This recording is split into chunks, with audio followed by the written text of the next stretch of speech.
Okay, a little Raw recap. Let's make this quick, shall we? I only saw 2 things on Raw I cared about. One that made me extremely pissed off, and one I said, okay, that's good. Let's see how far they're going to go with it. The first one, I have to say, it's the end of the show, and you see Seth Rollins get his ass handed to him by Brock Lesnar in the worst way possible. Now, that's a good thing. At least you saw him beaten down pretty damn bad.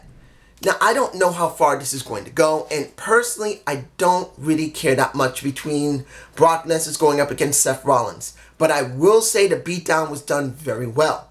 That's the plus I will say for that.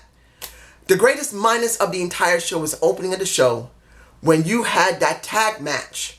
One, Renee Michelle was not even called Renee Michelle. Yes, I know she's supposed to be Rockstar Spud's wife. So, the wife, Renee. That's it. It's bullshit. Garbage. I hated that pot.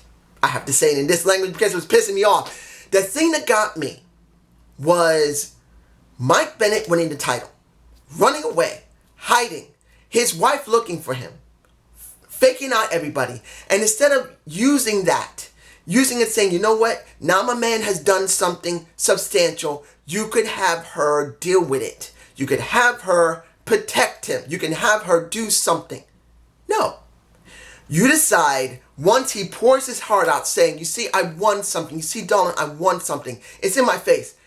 This is for you. This is for us. She says, lay your ass down. He says, what? Lay your ass down. He lays down and she pins his ass to become the new 24/7 title holder. If anyone actually thinks this was great storytelling, you shouldn't be watching wrestling. I'm going to be honest here. I am. I'm not going to be mean to you, but I'm saying it right now. You should not be watching WWE wrestling. Because that is the worst angle I've ever seen in my life. It's bad enough that your ratings have been bad, WWE. It's been bad. Then you create the 24/7 title to try and make some interest. But then you almost make it the entire emphasis of your main show. And now, instead of trying to use it in a positive way, you legitimately have Maria Kanellis Bennett, I'm not calling her Kanellis, Maria Kanellis Bennett become the new 24/7 champion, where you cannot pin her because she's legitimately pregnant in the story in real life, but is pregnant, and you can't just want to touch her in a way that can hurt her or think you're vitalating. I'm botching because this is the worst story I've ever seen in my life. If anybody thinks this is good, don't watch WWE. Look at something else. You're better off looking at Impact.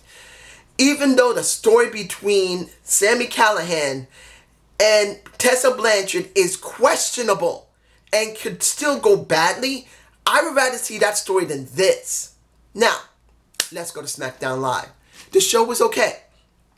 Not agreeing with everything, but the show was okay. The opening of the show with Shane McMahon saying that he's not there due to the fact of the beatdown he got last night. But you think, okay, everyone's glad he's not there. You think they do something different? No. It wasn't the fact that Kevin Owens was allowed to talk. He talked pretty well. He said, I'm going to make sure at SummerSlam, once he's beaten, every time he sees me, he's going to know that this is a Kevin Owens show. Of course, there's a lot more in between, but I'm not going there because of what happened with Drew McIntyre. I'm going to be honest here.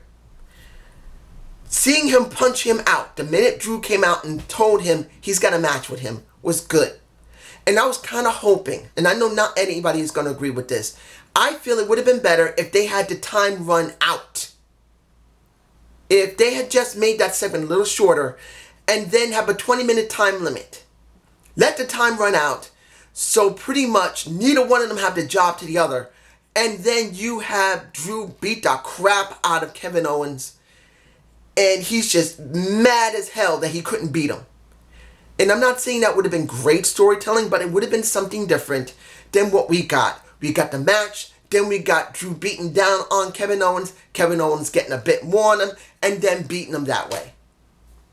It kind of feels like by the numbers. I wish it had been different. I'm not asking for a DQ win. I'm not asking for a DQ countout or a countout. It would have been better if the time just ran out and neither one of them could stand it very well, and maybe Drew got the better of him. At least then Drew doesn't look like a bitch. Because that's all Drew is. He's the next Samoa Joe. That's all he is a bitch. Now, the Dolph interview. Was it good? You could say at least it sounded okay. But I don't care. Because HBK is not going to be the one that's going to do the match. It's supposed to be The Miz. Unless they change it in the next 2 weeks and The Miz gets destroyed. And then HBK comes in to take his place. I don't care. I'm just being honest here. And that leads me to the match between Finn and him. This is the thing about the Finn Balor and not Drew. I guess the reason I'm getting Drew's named up with Dolph is because of The Fiend. You know why? Let's make this very clear. The Firefly Funhouse, it was a good segment. Seeing him appear like that was nice. But it still doesn't mean anything. And I know everyone is enjoying seeing that the Fiend, Bray Wyatt, is going to destroy Finn. Really? Until it actually happens. And you see, because they're not saying the demon is coming out. It is just Finn. If it's Finn, he must be completely annihilated. He doesn't even get offense in. He must be destroyed by Bray Wyatt. If they let him have any offense, this was pretty much useless. The Fiend is not supposed to have any weakness. If he actually gets pounded down, and in the end, even if he just barely wins, does not mean it's a win. He must be dominant. So I'm saying it right now. Unless Bray Wyatt has a definitive destruction of a Finn Balor, it doesn't mean anything. Now, let's go to the match that was longer than any of the women's matches in a very long time. And that's Bayley and the wonderful Athena. Because I know I can use Ember Moon. I love Ember Moon. But I still think of it as Athena. The destructive Athena. Versus Alexa and Cross. I'm about to say Killer Cross when I mean Nikki Cross. You know why I don't even want to even think of Nikki and Alexa? Because we got longer than we got almost a 5 or 6 minute match. And the only reason is because it's Alexa. And she wins. She's not even on Smackdown. She's not. She's not on Smackdown. But she wins the match. And then Bayley nails Ember Moon. I know I should have said that, but it's convoluted. Does that mean that Alexa Bliss is having a chance at the SmackDown title? Does that mean she's going to SmackDown? I doubt it. I don't know why they're going there with this situation. It just feels so forced. Alexa, who should be a Raw star, is jumping from Raw to SmackDown, Raw to SmackDown, made the emphasis other than Charlotte Flair, who I'll get to in a minute. It's just sad. This should have been about Ember Moon. And in actuality, she was the one that got pinned, if I remember correctly. Now, the King's Court with Trish Stratus and Charlotte Flair. Charlotte really didn't make it believable. She tried. She was reading by the numbers. She just was reading something, and it showed. I'm sorry, guys. It showed. When Charlotte was doing a segment, it just sounded like she was reading a script. And when it was Trish, she was reluctant. And she wasn't really that great either. But at least you can tell with Trish, it was a little bit better. So I don't really feel a lot of interest in this. Doesn't mean the match won't be good, counting if Trish is still in great shape. But you get my point. The talking sucked. And I think maybe the best thing would have been is for someone to smack the other.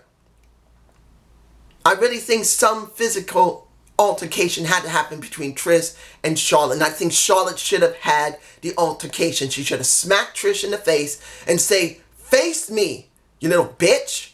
I think that's what she should have did. Instead of that long-winded thing saying, "Mom, I got a mom." Really? You got a mom? King has a mom. Everyone has a mom. Really? She should have just said, face me in the ring.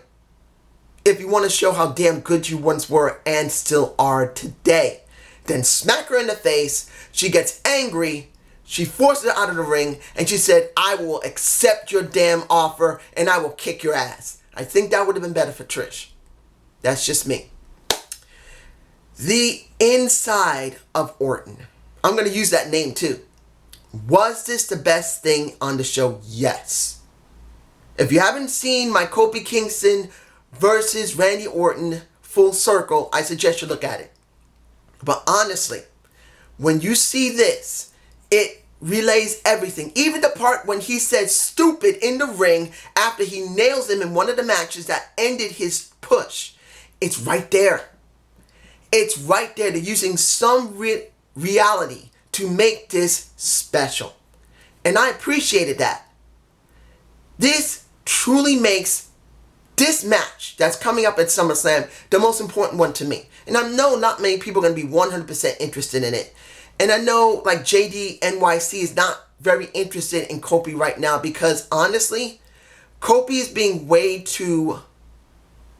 I'm going to say it like this. If anybody's seen Up, Up, Down, Down, Xavier Woods' YouTube channel, when Kofi Kingston won the Up, Up, Down, Down championship, he said it himself, I'm going to be truly obnoxious. We're going to be having some fun here. They did not want this. I'm going to be totally obnoxious. And that's what we should be seeing from Kofi right now. The obnoxiousness of Kofi Kingston. Because playing a good guy right now, honestly, is not working for me. I want to see him obnoxious. He doesn't have to cross 100% into heel territory, but make him obnoxious. Even his own partners in crime, Xavier and Boogie, they go like, what? And they could see that some of this might be a little more than what he expected. Give him a little more assertiveness, a little more attitude, because as it stands, it's not doing it for me right now. But it doesn't mean the match will not work. Mustafa Ali versus Shinsuke Nakamura. Really? Wouldn't it have been better for Shinsuke to win last night? Really? Now, I'm not saying this is a bad thing, but then it's like, yes, seeing Shinsuke Nakamura go up against a Mustafa Ali won't be that bad.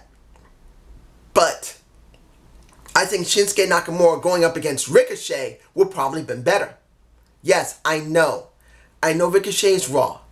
But let's be honest here. We're going to be seeing AJ Styles versus Ricochet again, and I don't want to see it. I'd rather see Ricochet versus Shinsuke Nakamura and see Mustafa Ali go up against AJ Styles. At least then it'll be something semi-fresh. Not something that's been repeated over and over again. I'm just saying. That's just me. And let's see. AJ Styles versus Kofi Kingston. Was a good match. Kofi was botchy. I'm sorry. I still love Kofi. I do believe he needs to be obnoxious. Just like he is when he plays video games in Up, Up, Down, Down. But let's be honest here. It wasn't... I have to say what it is. He was botchy. He was sloppy. I'm sorry, he was. AJ tried to cover for some of it, but Kofi was sloppy. In the end, Kofi wins. But does it really help him? Going against Randy, if Randy didn't come out.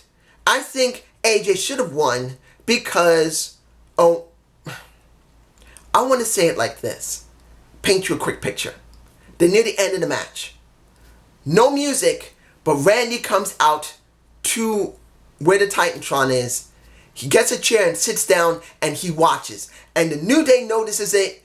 Kofi notices it. And he's just looking at him. He's just looking.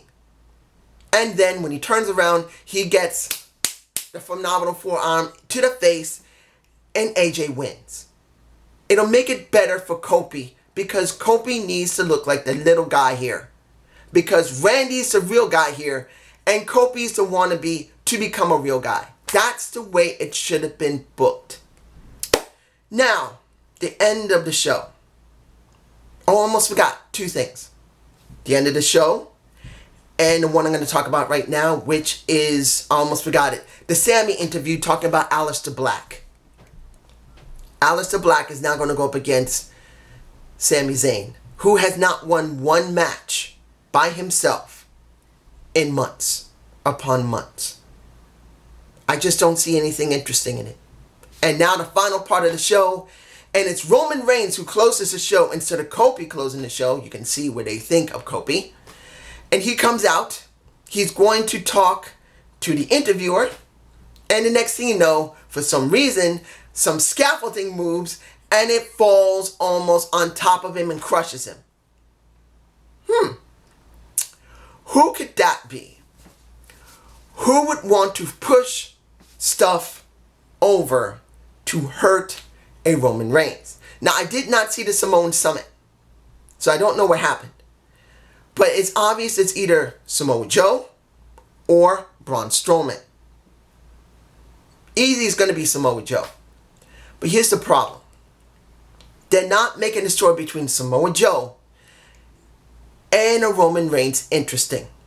They say they're from the same island, but they're not saying anything about family. Because I would like to see Samoa Joe say, your family, you think you're so good? My family's good too.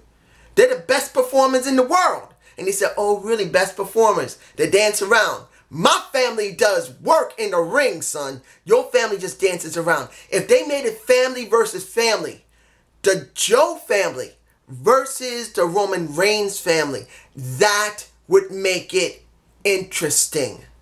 Nope. It's just Joe is the Samoan, Roman Reigns is Samoan. They got an attitude in the beef. Nothing about family blood.